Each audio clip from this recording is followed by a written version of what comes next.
44AA contains the provisions relating to maintenance of books of accounts by certain persons who are carrying on business and profession. So fundamentally for those specified professions, if their gross receipts exceed rupees 1,50,000 in all the 3 immediately preceding previous years, then they will be required to maintain, say, specified books of accounts. And in case of a newly set up profession, if their gross receipts are likely to exceed rupees 1,50,000 during the current year, then they are required to maintain a specified set of books of accounts. In case of other business or profession, other than specified business or profession, if the income from business or profession exceeds rupees 1,20,000 or the total sales turnover or gross receipts exceeds rupees 10 lakhs. So income exceeds exceeds rupees 1,20,000 and the total sales turnover or gross receipts exceeds rupees 10 lakhs, then they will be required to maintain such books of accounts as would enable the assessing officer to compute the income therefrom. In case of individual and Hindu undivided family, instead of rupees 1,20,000, the income is rupees 2,50,000, and in case of its turnover is what?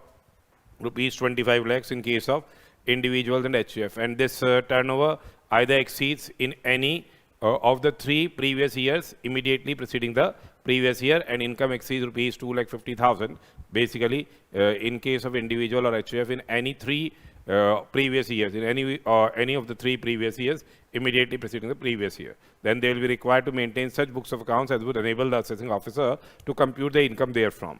In case of assessees which are falling under section 44 AE, 44 BB and 44 triple B, those who are going for presumptive basis taxation, and in a case if their income, they claim the income lower than deemed income, then they will be required to maintain the books of accounts. Similarly, if the provisions of section 44 AD are applicable and the concerned person claims his income lower than deemed income, then in that year as well as in the subsequent 5 years, he cannot again go for provisions of 44 AD. He will be required to maintain, say, books of accounts as would enable the assessing officer to compute the income therefrom. Then 44 AB contains the provisions relating to audit of accounts of certain persons carrying on business or profession. Section 44 AB, it is containing the provisions relating to tax audit. Basically, it is tax audit. So here, in case of a business, if the total sales, turnover or gross receipts, it exceeds rupees 1 crore in any previous year, then in that previous year, he will have to get his accounts audited. However, in case of a person whose aggregate of all the amount received, including amount received for sales, turnover or gross receipts during the previous year in cash, does not exceed 5% of the said amount. So whatever amount has been received, whatever total amount has been received, and if cash element does not exceed what? 5% of the said amount, or aggregate of all the payments made, including the amount of expenditure which has been incurred in cash during the previous year, does not exceed 5% of the said payments. So whatever aggregate payments, both on the receipt side and on the payment side, you have to see if the aggregate of the payments which have been made and how much cash payments have been made. It does not exceed, cash payment does not exceed what? 5% of the aggregate payments were made during the year. Then in that particular circumstance, tax audit will be required only when your total sales, turnover or gross receipts exceeds rupees what? 5 crores. When your total sales, turnover or gross receipt exceeds 5 crores. So this you remember. In case of profession, the professional will be required to get his books of accounts audited in case his gross receipts exceed rupees 50 lakhs in any previous year. And in case of profits and gains from business are deemed under section 44 AE, 44 BB, 44 BBB. If the profits and gains from business are deemed under 44 AE, 44 BB or 44 triple B, and he has claimed his income lower than the profits and gains so deemed in any previous year. He claims his income lower than the deemed income, or he is going for the provisions of section 44 ADA. Then he claims his income, profits and gains lower than the deemed profits and gains and his income exceeds maximum amount not chargeable to tax. Besides this, under 44AD presumptive basis taxation, if he claims his income lower than the deemed income and his income exceeds what? Maximum amount not chargeable to tax, then he will have to get his accounts audited on or before the specified date. The report of the accountant is required to be furnished. Now, what specified date means? Here, specified date in relation to accounts of the assessee of the previous year relevant to assessment year means the date 1 month prior to the due date of what? Furnishing the return of income. Specified date means what? The date 1 month prior to the due date of furnishing the return. So remember the provisions of section 44AB, tax audit is important. In case you do not get your accounts audited, then you will be liable to a penalty that is 0.5% of turnover or rupees 1 lakh, whichever say less. So penalty provisions are also there if you do not get your books of accounts say audited. If you do not maintain books of accounts, then penalty will be levied of rupees 25,000. So here penalty is 0.5% of turnover or 1,50,000 say, which is less under 44AB. Now we are going to presumptive basis taxation, that is section 44AD. Section 44AD is dealing with the provisions relating to presumptive basis taxation, that is special provisions for computing profits and gains of business on presumptive basis. So basically the provisions of section 44AD, they are applicable to an individual, Hindu undivided family, a partnership firm, excluding LLP, who is resident basically, and who has not claimed any deduction under section 10AA, who has not claimed any deduction under section 10AA, or 80IA to 80RRB, he is engaged in any business except the business of say plying, hiring or leasing goods carriages, except the business of plying, hiring or leasing goods carriages, because for those resident individuals or those persons who are engaged in the business of plying, hiring and leasing goods carriages, provisions of section 44AE is applicable. Provisions of section 44AE is applicable for those persons who are engaged in the business of plying, hiring or leasing goods carriages. And here AD is applicable in case whose total turnover or gross receipts in the previous year does not exceed rupees 2 crores. So if there's total sales or say turnover or gross receipts in the previous year does not exceed rupees 2 crores, then he can opt for the provisions of section 44AD. He must be engaged in any eligible business. Now basically how much the deemed income will be, deemed profits and gains will be here 8% of the gross receipts or total turnover in case if the amount has been received otherwise than through what?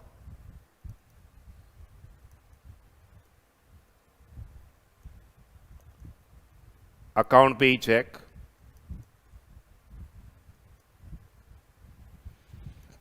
account pay bank draft,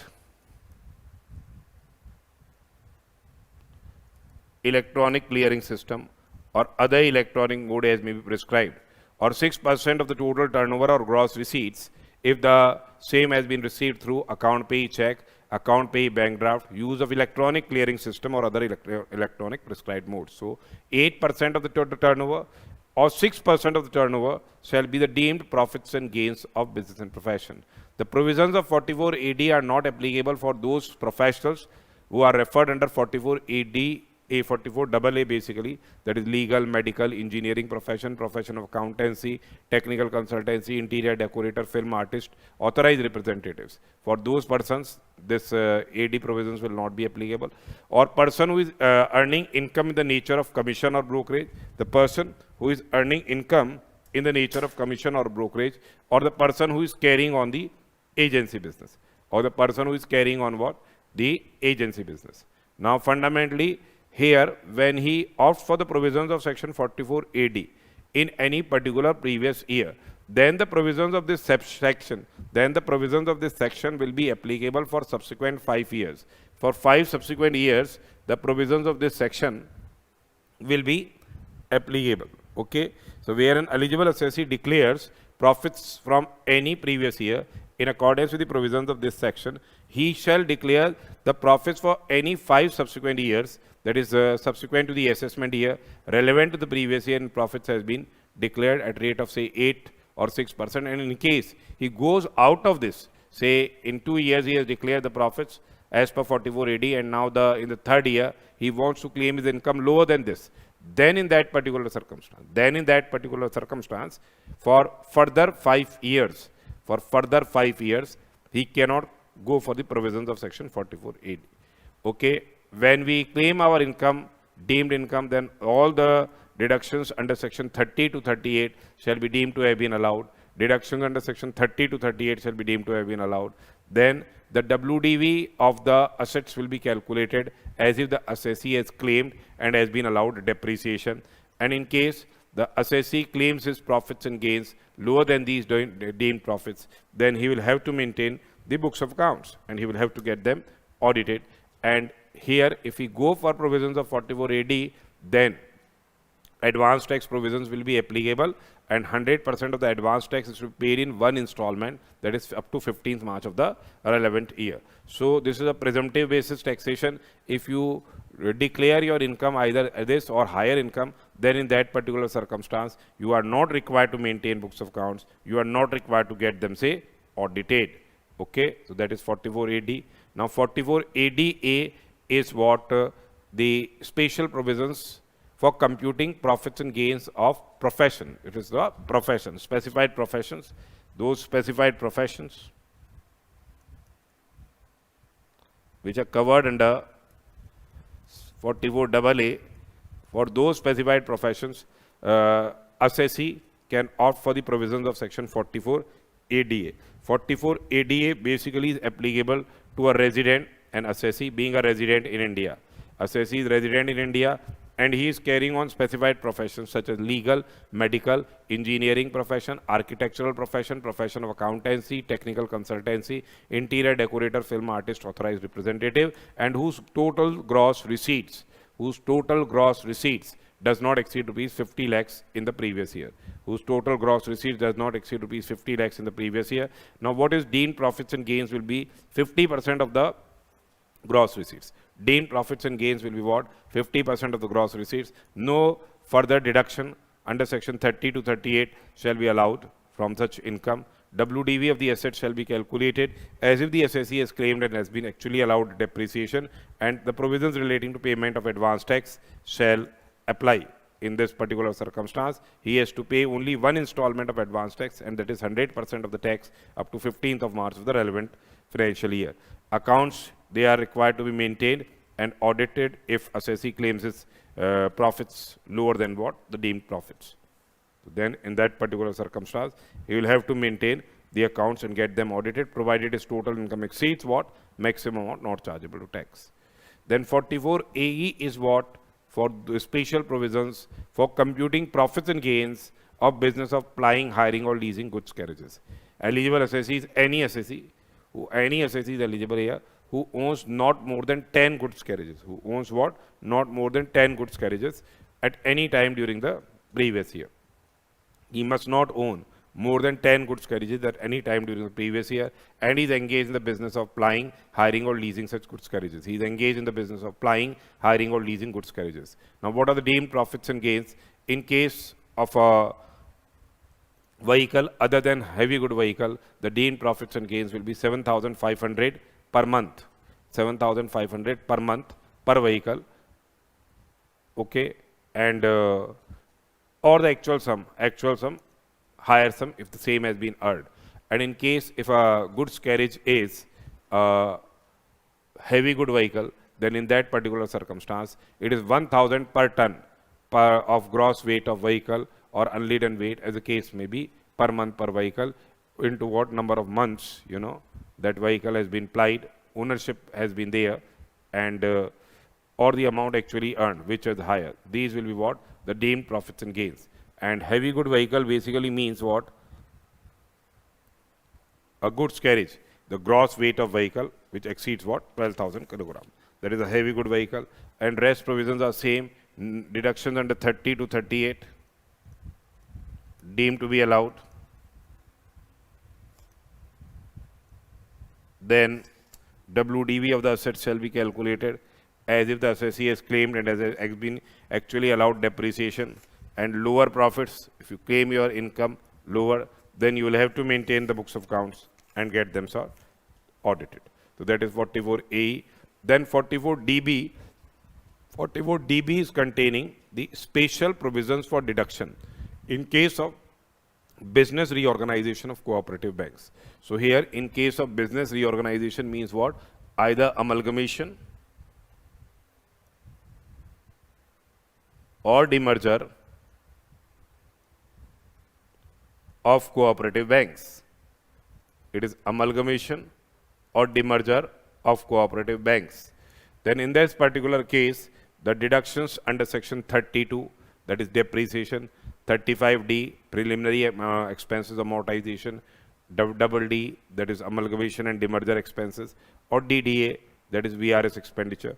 The same will be apportioned between the predecessor bank and the successor bank in the ratio of number of days. The same will be apportioned between the predecessor bank and the successor bank in the ratio of number of days. So prior to the amalgamation or demerger and subsequent to the amalgamation or demerger. That has been provided in 44DB. So these were the provisions relating to what? Computation of profits and gains of business and profession, which we have discussed. One more topic we'll be discussing is about the agricultural income. Say agricultural income is exempt under section 10(1). Section 10(1) exempts what? The agricultural income. Section 2(1)A defines agricultural income. Here agricultural income means what? Any rent or revenue derived from land which is situated in India. Number one is rent or revenue derived from land which is situated in India, and the same is used for agricultural purposes. That will be regarded as what? Agricultural income. Whatever rent or whatever revenue has been derived in form of, say, crops, etc. Then income derived from agricultural land. If any income has been derived from agricultural land by agricultural operations, processes ordinarily employed to render the produce fit to be taken to the market, or say if sale of the agricultural produce. So it's income which has been derived from agricultural land by agricultural operations, processes ordinarily employed to render the produce raised fit to be taken to the market, or sale of agricultural produce in market. The income will be regarded as agricultural income. In case if there is any surplus from transfer of urban agricultural land, if there is any surplus from transfer of urban agricultural land, then that surplus will not be regarded as what? Agricultural income, and capital gains will be chargeable to tax. Therefore, we will see in capital gains chapter, if you transfer any urban agricultural land and you purchase another agricultural land, you can get the benefit of exemption under section 54B. Then income from farm building, if the same is not used for agricultural purposes. If you have a farmhouse and farmhouse has been, say, let out, then in that particular circumstance, let out for non-agricultural purposes or used for other business, then the said will not be regarded as an agricultural income. Plant nursery, the same will be deemed to be what? Agricultural income. Income, say, from plant nursery, the same will be deemed to be agricultural income. Saplings or seedlings grown in a nursery, it is deemed to be an agricultural income. Now we come to what? The coffee, rubber and tea business. These are known as composite business. If the assessee is engaged in the business of growing and manufacturing, say, tea, coffee and rubber. In case the assessee is engaged in the business of growing and manufacturing tea, coffee and rubber, then in case of, say, income is derived from, say, sale of latex or Cenex or block rubbers manufactured or processed from rubber plants grown in by sellers in India.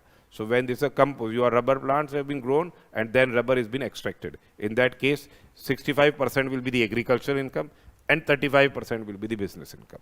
Then in case of tea, tea is grown and manufactured by sellers in India, 60% will be agricultural income, 40% will be the business income.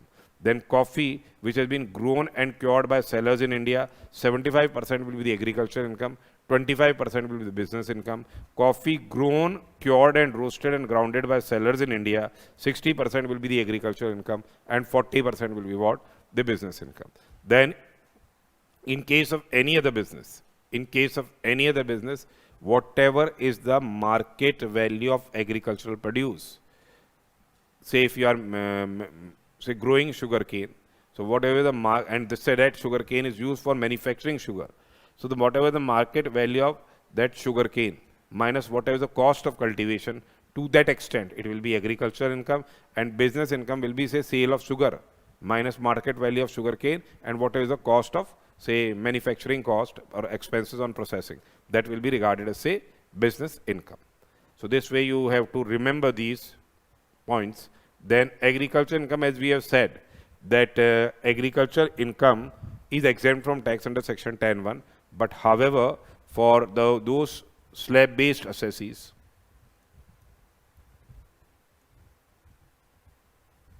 that is in case of say individual Hindu undivided family, individual Hindu undivided family, AOP, BOI or artificial juridical person, in case if their agricultural income exceeds rupees 5,000 and non-agricultural income exceeds what? Maximum amount not chargeable to tax.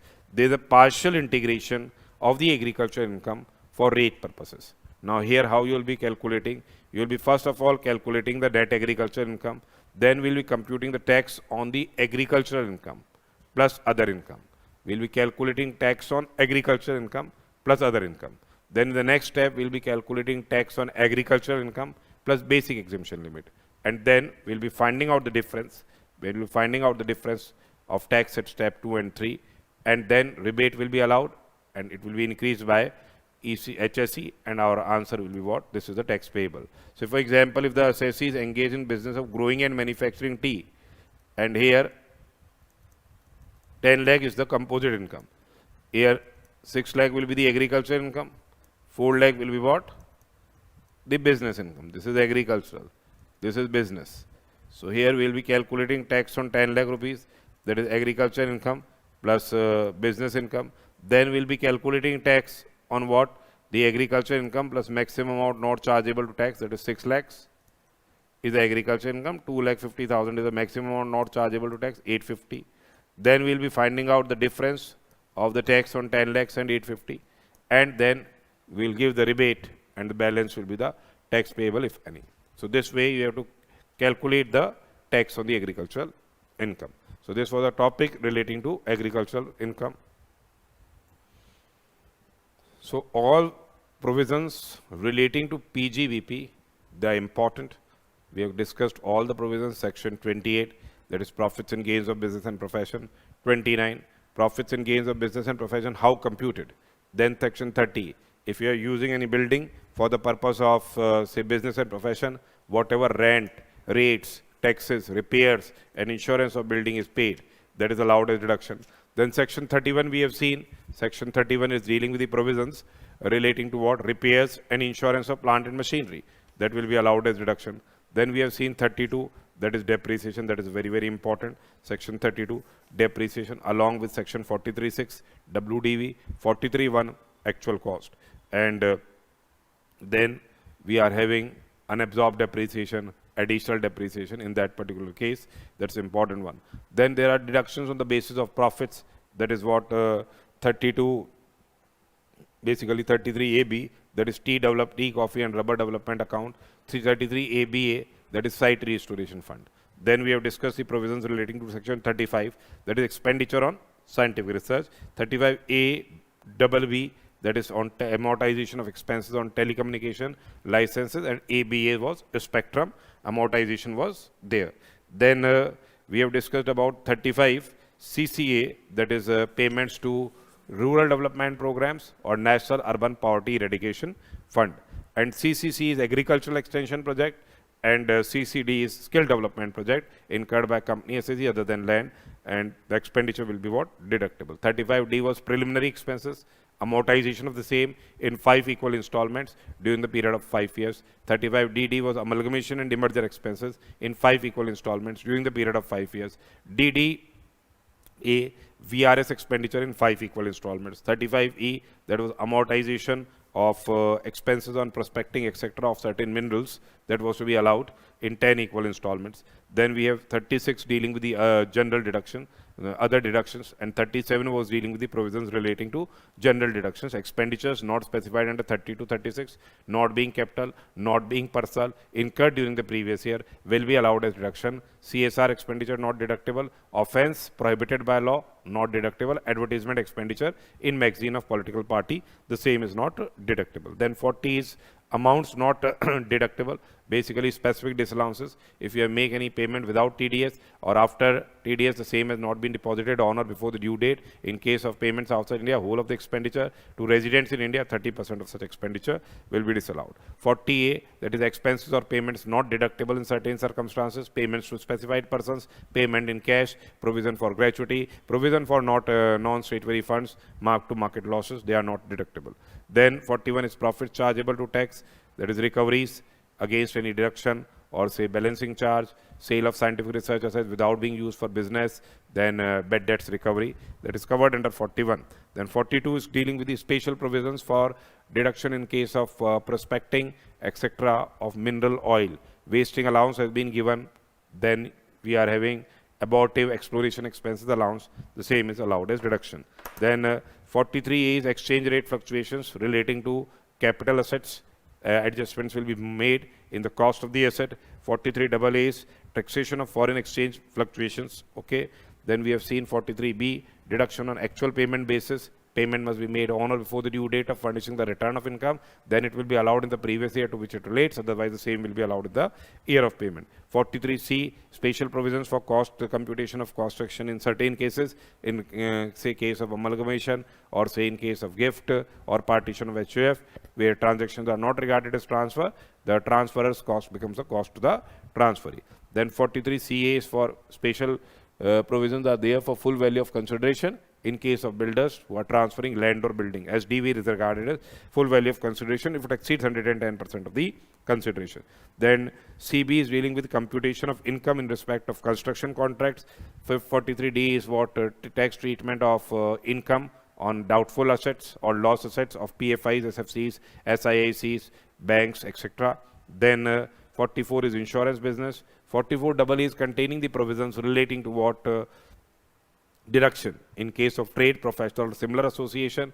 Deficiencies are there, the same will be allowed as deduction to the extent of 50% of total income before allowing such deficiency. 44AA is maintenance of books of accounts. 44AB is audit of books of accounts. 44AD presumptive basis taxation, and if their turnover does not exceed 2 crores. 44AD is presumptive basis taxation for professionals if their gross receipt does not exceed rupees 50 lakhs, 50% of the same will be their deemed income. Then 44A, deemed profits under for those assessees not owning more than 10 goods carriages engaged in the business of plying, hiring or leasing goods carriages. Their income is 7,500 rupees per month per or part thereof per vehicle, or it is 1,000 rupees per ton or part thereof. Okay. Then we are having certain special provisions are there for NR taxation will be discussed by us in non-resident taxation, and 44DB special provisions for computing deduction in case of business reorganization of cooperative banks. And then we have discussed the this topic related to agricultural income. So this was all about what PGBP. It's a very, very important topic from examination point of view. Definitely 16 marks question at least comes from this particular topic.